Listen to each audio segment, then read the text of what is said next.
Siel DK80 is an unusual little synthesizer. It has a 61 key keyboard, of course, has a headphone jack you want to avoid plugging into because it's going to do some strange things if you do that, and always plug it into the mono or the AB there, which gives you individual outputs for the two sections here. Let's see. There's a patch I programmed on the RAM cartridge here, and I should put a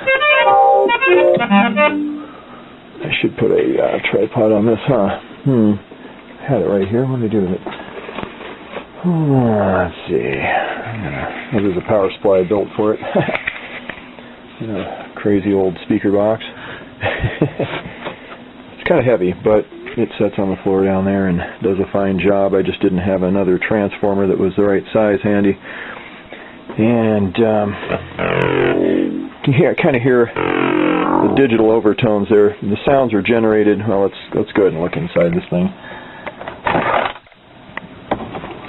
Kind of hear the quality of the sounds here. I'm going to set this right here.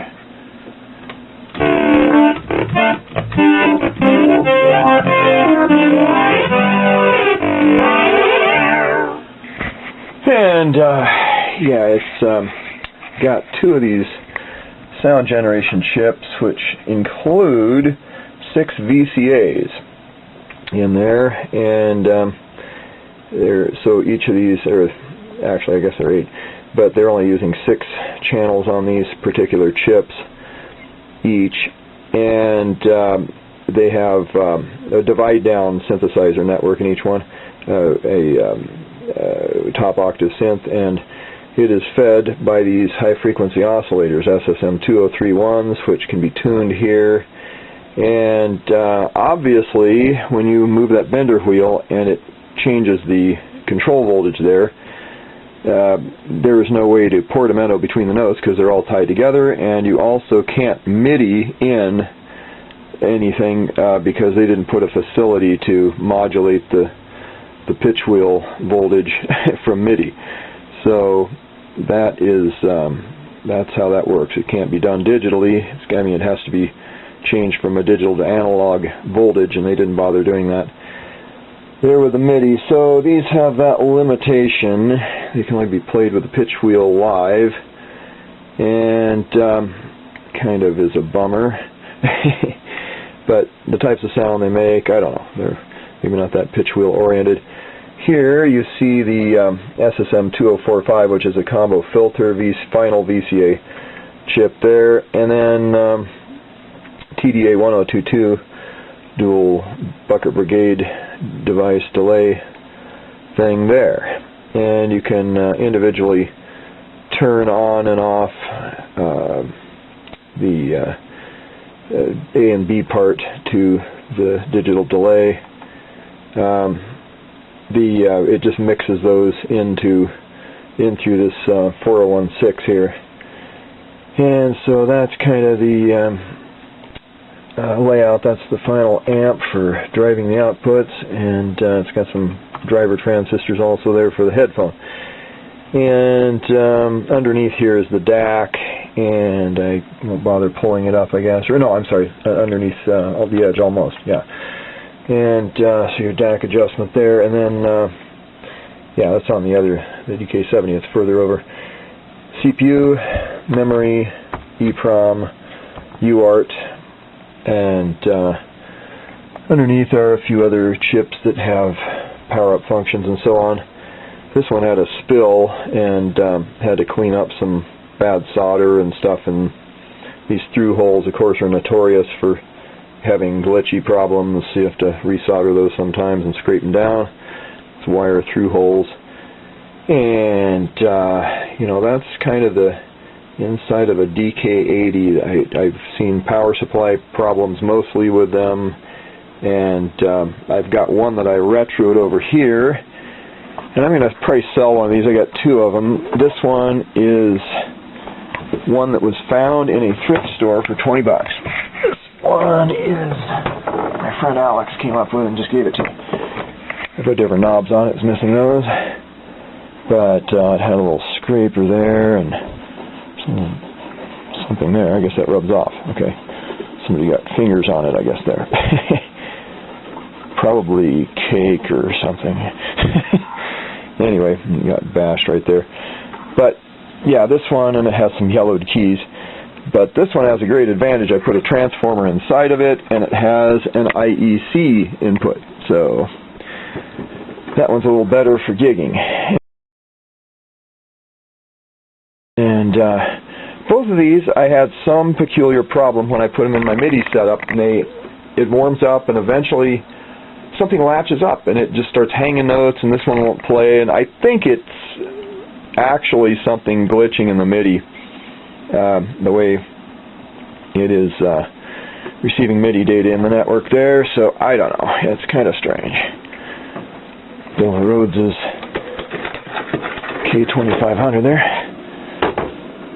We were checking EEPROMs and everything last night. I thought, what is going on? Some of the patches don't work right, and I was plugged into the headphone, and I didn't know it. And it makes it so that if you had...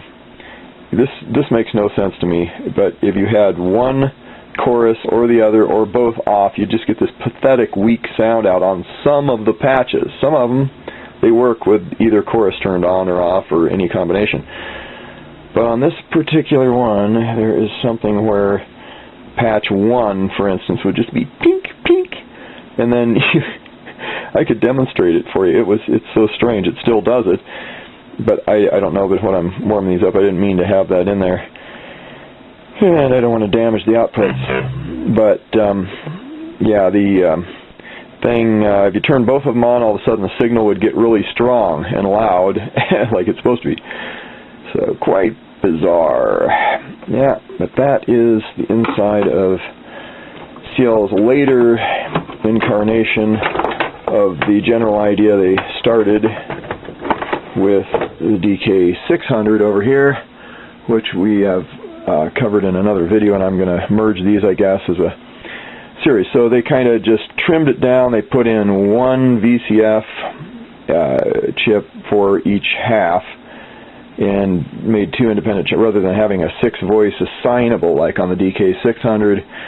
And of course, there's also an expander for this one, but you always have that paraphonic limitation or asset depending on how you're playing.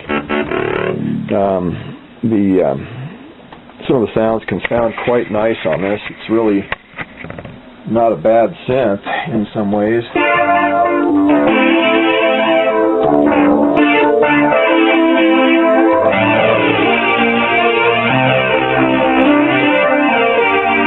Got Italian flavor still, but it's different. It's certainly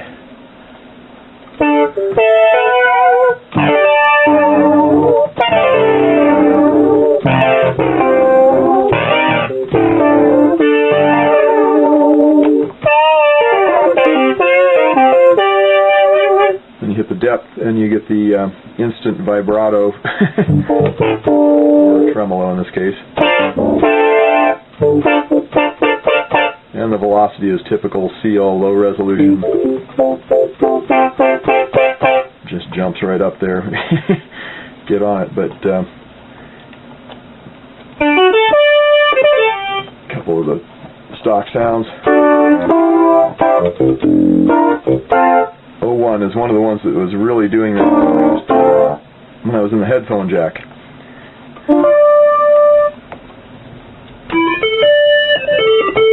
These buttons go bad a lot, and of course my contact discs, you can just take the thing off and side and pull these rubber things up and stick one of the contact discs in on the inside, and they work like new.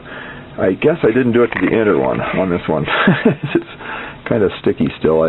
Maybe I didn't do it on any of them. I can't remember. My other one works perfect, but this one's a little sketchy. Match 14. I use this for the bass on Groping for Security. I got to make a video of that song. It's a TSA comedy number, of course. But anyway, so yeah, the digital envelope generator. These are controlled inside of the chips. You have an A and B half on each chip, of course. You have independent controls there for attack, decay, breakpoint, slope, and a sustain and release, and then a dynamic control, and either on or off, and no amount, and then a damper pedal on or off for that. And then you have detune for just the B side, so over here you're going voice A, voice B for your editing, and it allows you only B anyway, so it just ignores that on that one. And then your noise also ignores that that's only on B side, and then you have the digital envelope generator for the VCF, and B will affect the noise again. It goes through the filter, but the A side is just the tones you have selected. Same kind of thing with dynamics. No damper switch control on that. Then you have LFO2, which controls the VCF, and frequency, final level, initial level, delay time, so it can actually gradually come up in value, which is very nice. The delay mode, auto or manual, and the type of waveform. Same thing basically over here without the mode, without the waveform. This is purely a sine wave-ish kind of LFO for the DCO, the digital control oscillators, and that will feed back and modulate the actual analog voltage there through a DAC control, I guess. And yeah, so then you've got a DCO A and B, which can either be selected. When there's a split, you can actually set split points for the two, the A and the B, and have independent halves there, or you can just set them rail to rail and have one layer of both of them. So you've got either off or square waves or sawtooth waves. And again, like on the DK600, I think those are analog generated sawtooth waves, I believe. I don't remember. But if you select the square wave, if you select the sawtooth wave, you get to pick a footage. If you select the square wave, you get to do harmonic synthesis with 4 different footages of square waves. And then here we have the cutoff, resonance, keyboard track, trigger for the filter control on the A or B side, and the level of the digital envelope generator involvement. So that's, and the trigger, of course, is, because it's only one filter, you can decide whether to multi-trigger it, as in it re-triggers with each note, or whether it just goes more smoothly, with a single trigger, so you have to lift them to get the resurge of the envelope.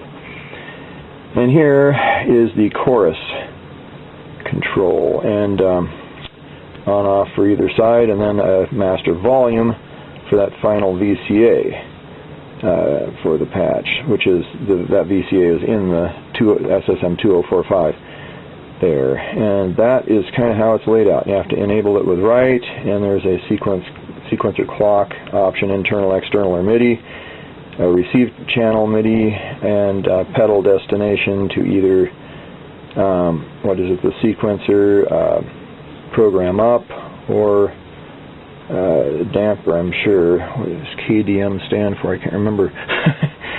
Anyway, that's the DK80. And yeah, they lost a lot by not having the wonderful analog envelope generators of the DK600, of course. The ominous nature of that left. But you can do a little more, you have a lot more enveloping possible because they're using digital envelopes and they're cheaper. And then, of course, the individual voice chip, the individual filter chip for each of the 6 channels, and then with the expander, as we're going to see soon, it's wonderful.